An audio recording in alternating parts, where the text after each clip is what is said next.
It was all bad for the U.S. men's national team in Kansas City last night. The U.S. bowing out of Copa America in the group stages after falling to Uruguay 1-0. It was a game marred by questionable calls by the referee, injuries slowing down the pace of play, and the inability for the U.S. to break through and find the back of the net. It's the first time the U.S. men's national team has been eliminated from the group stage of a senior men's tournament that it hosted.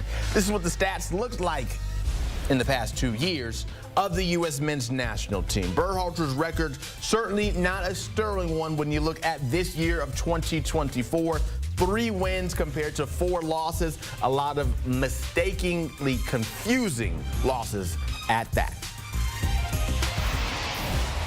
TR in the building with us now as we try to pick up the pieces from this U.S. loss to Uruguay last night. And this is not a conversation we were supposed to be having right now because U.S. was supposed to advance. But here we are. What went wrong last night? I mean, the Copa America is the 3rd biggest tournament in the world after the World Cup and the Euros that are going on right now. So a great opportunity to see what kind of progress this team has made since the 2022 World Cup in their loss against the Netherlands. And not too many things have changed, and not too much progress has been made. So if we're talking about reasons why, you got to look at the attack first and foremost.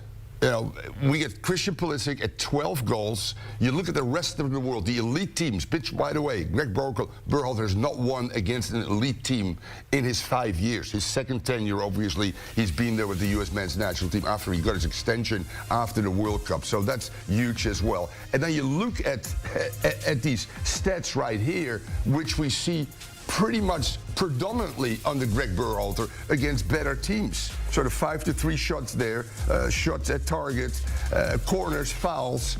And at the end of the day, we're not clinical enough. Christian Pulisic came out and said we don't have enough quality. You look again at the rest of the world. France, Mbappe and Giroud, that's 30-plus goals right there. Kane, Bellingham for England, that's 30-plus goals right there as well. You look at Messi and Lautaro Martinez with Argentina, that's 30-plus goals. For their clubs, by the way, we have Christian Pulisic at 12. We have Balogun at 7 from Monaco, a mid-level team. Let's be real honest. And we got Pepe at PSV Eindhoven coming off the bench. And those are the guys that need to carry us. And in big games, although Nunez doesn't score, but the combination of Nunez and Suarez, that's 30-plus goals as well. They find ways to win. And that has to do with the players, the quality, but more so with the tactical acumen, or lack, therefore, by Greg Berhalter to make the necessary changes within its 11. And we all remember, just before the goal was scored against Uruguay, he gives it the 1-1 in the other game. And you know what it tells me right now is, I can relax a little bit. And here comes Uruguay. Boom, thanks for coming. Poor by Matt Turner, by not pushing it past the post, back in traffic, rebound. Thanks for coming, Uruguay. 3 wins, 9 points, U.S. out. Epic, epic failure. You mentioned yesterday if the U.S. didn't get through, Greg Berhalter, its future, it might be over.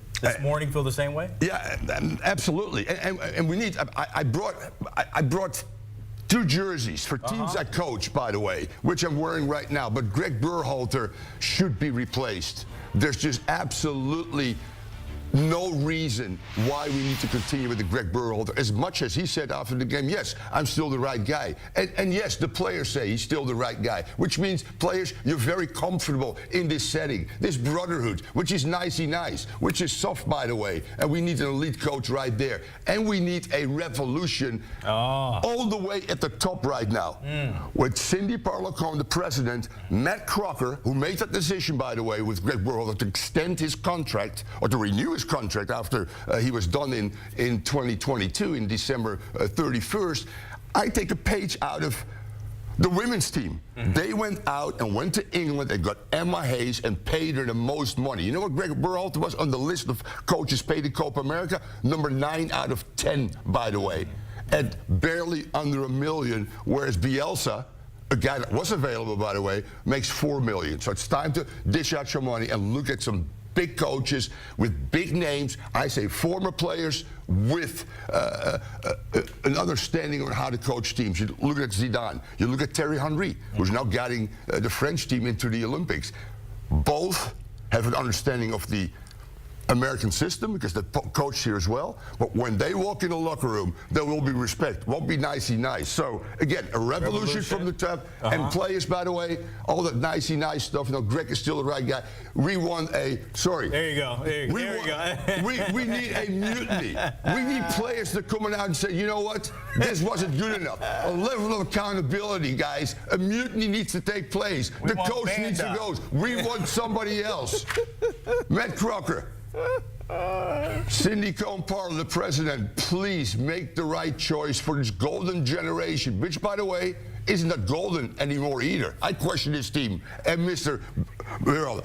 I would go hard after the guy that beat us. Who? Mr. Bielsa, the Uruguayan coach, without a doubt. That's TR's take on it. You heard it, fired up. We appreciate the time in U.S. men's national team, but a lot of things to figure out going forward. We have more soccer that you can watch coming up on Paramount and CBS Sports Network. This is a doubleheader on Wednesday. USL action. Woo! Richmond Kickers, Forward Madison FC, and then Sacramento Republic FC and Las Vegas Lights. It's my Charleston Battery. Neither of these teams are mine. I'm an Orlando City guy over in MLS. I'm all over Madison FC.